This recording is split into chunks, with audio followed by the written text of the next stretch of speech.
ये पाक मेवे की खीर, धनिया की पंजीरी, पंचामृत और ये माखन मिश्री, और ये हमारे कृष्णा के भोग की थाली तैयार। नमस्कार, nishammadhulika.com में आपका स्वागत है। आज हम जन्माष्टमी पर कन्हैया के लिए भोग बना रहे हैं, तो आइए बनाना शुरू करते हैं। सबसे पहले बनाएंगे हम धनिया की पंजीरी। कृष्णा के भोग के लिए आटे की पंजीरी नहीं बनाते, धनिया की पंजीरी बनाते हैं। गैस ऑन कर लेते हैं। पैन में हम 2-3 चम्मच घी डाल देते हैं। ये आधा कप मखाने कटे हुए हैं और इन्हें लगातार चलाते हुए मीडियम गैस पर क्रिस्प होने तक भून लेंगे। मखाने अच्छे क्रिस्प होकर तैयार हो गए हैं, इनका कलर भी चेंज हो गया है। इन्हें हम निकाल कर अलग रख लेते हैं। पैन में 1 चम्मच घी और डाल देते हैं और ये 6-7 बादाम कटे हुए और ये 6-7 काजू कटे हुए, इन्हें भी हल्का चलाते हुए भून लेंगे।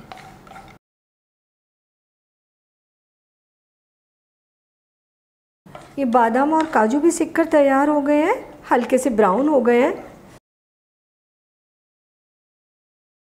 हम ये आधा कप ग्रेट किया हुआ नारियल डाल देंगे और इसे 1 मिनट चलाते हुए धीमी गैस पर भून लेंगे। ये नारियल भी हमारा भूनकर तैयार हो गया। अब हम धनिया को भूनेंगे, तो इसमें डाल देंगे 2 टेबल स्पून घी और ये आधा कप धनिया पाउडर। सूखे साबुत धनिया को हमने पीस लिया और छलनी में छान कर ले लिया है। धनिया को लगातार चलाते हुए अच्छी खुशबू आने तक, कलर चेंज होने तक भून लेंगे। फ्लेम मीडियम रखेंगे। धनिया का कलर चेंज हो गया, अच्छी खुशबू आ रही है, ये भी भुनकर तैयार हो गया। और ये धनिया भी मैं इन्हीं ड्राई फ्रूट के ऊपर ही निकाल दे रही हूँ, क्योंकि मुझे सारी चीज़ें मिलानी ही हैं।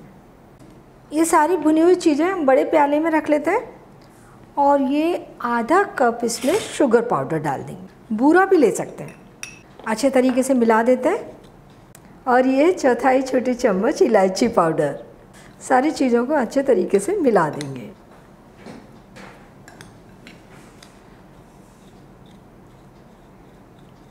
ये हमारी धनिया की पंजीरी तैयार हो गई। अब बनाएंगे हम मेवा की खीर। इसमें डाल देंगे 1 चम्मच घी।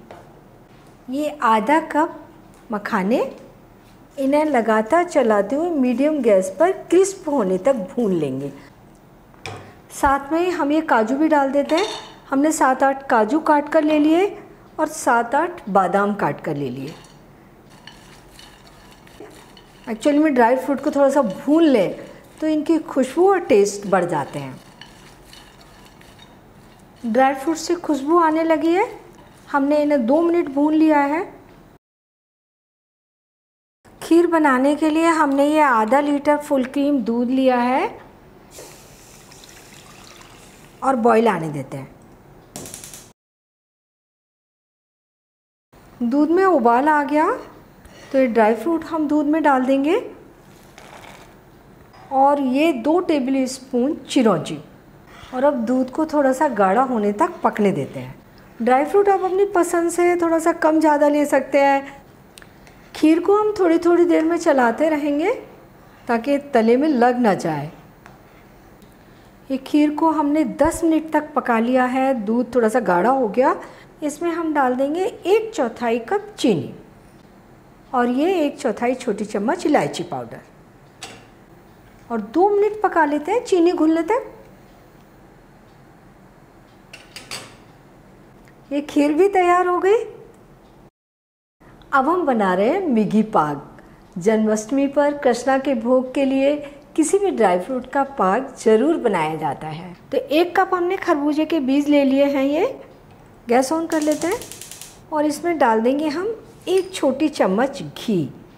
बीजों को हम बिना घी के भी भून सकते हैं। घी गर्म हो गया, बीज डाल देते हैं और इसे लगातार चलाते हुए बीजों के फूलने तक और थोड़ा सा कलर चेंज होने तक भूनेंगे। फ्लेम मीडियम हाई रखेंगे। बीज भूनने लगे हैं, चट चट की आवाज़ आ रही है, तो हम इस तरीके से ढक्कन कढ़ाई के ऊपर कर लेंगे तो जो भी बीज अगर उछटेंगे वो कढ़ाई के अंदर ही वापस चले जाएंगे। बीज सारे फूले फूले दिखाई दे रहे हैं। फ्लेम बंद कर देती हूँ। भून चुके हैं बीज और इन्हें भूनने में सिर्फ 3 मिनट लगे हैं। मैं इन्हें निकाल लेती हूँ। इन्हें डार्क बिल्कुल नहीं करना है। पाक के लिए चाशनी बनाते हैं। ये हमने ली है 1 कप चीनी और इसमें डालेंगे 1/3 कप पानी। चीनी को पानी में घुलने तक पकाते हैं। पाक जमाने के लिए हम ये प्लेट ग्रीस कर लेते हैं। थोड़ा सा घी डाल देते हैं और लगा देते हैं प्लेट के ऊपर।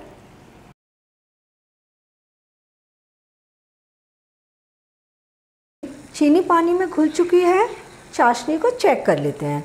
1-2 ड्रॉप प्याली में डाल दें और इसे ठंडा होने के बाद अपनी उंगली से टच करें और देखें कि इसमें अच्छा तार बन रहा है।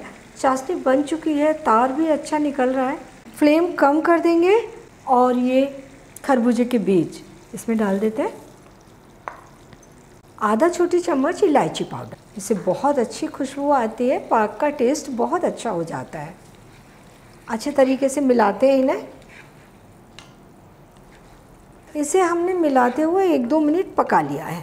फ्लेम बंद कर देते हैं और थोड़ी देर इसमें इस तरीके से चलाते रहते हैं ताकि ये थोड़ी सी ठंडी हो जाए तो बीजों के ऊपर लिपट जाएगी।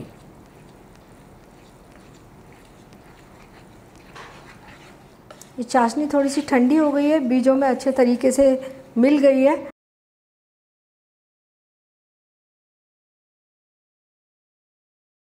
इसे हम 5 मिनट के लिए सेट होने के लिए रख देते हैं।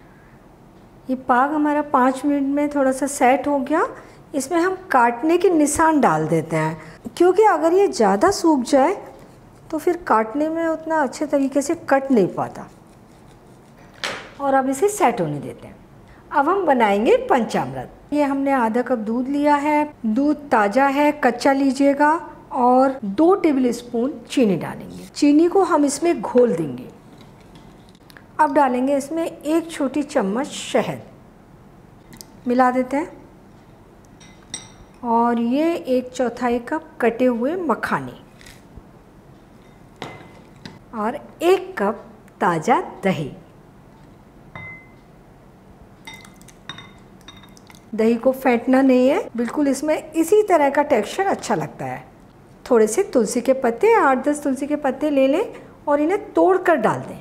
अगर आपके पास गंगाजल है तो इसमें 1 टेबल स्पून गंगाजल भी मिला दीजिए। तो ये हमारा पंचामृत तैयार हो गया।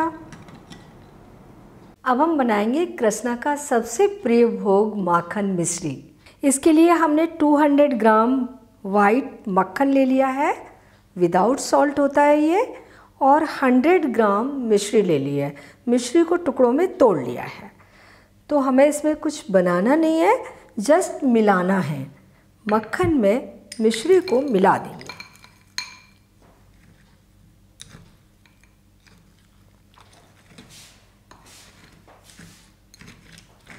तो ये हो गया माखन मिश्री तैयार। हमने सारी चीज़ें बनाकर तैयार कर ली। अब हम इन्हें कृष्णा के लिए थाली में लगाकर तैयार करेंगे। सबसे पहले ये पाक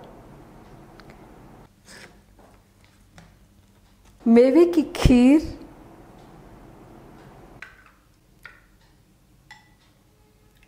धनिया की पंजीरी, पंचामृत,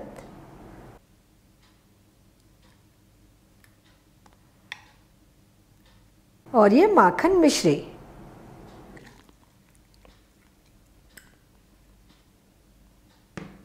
कृष्णा के भोग की थाली तैयार है।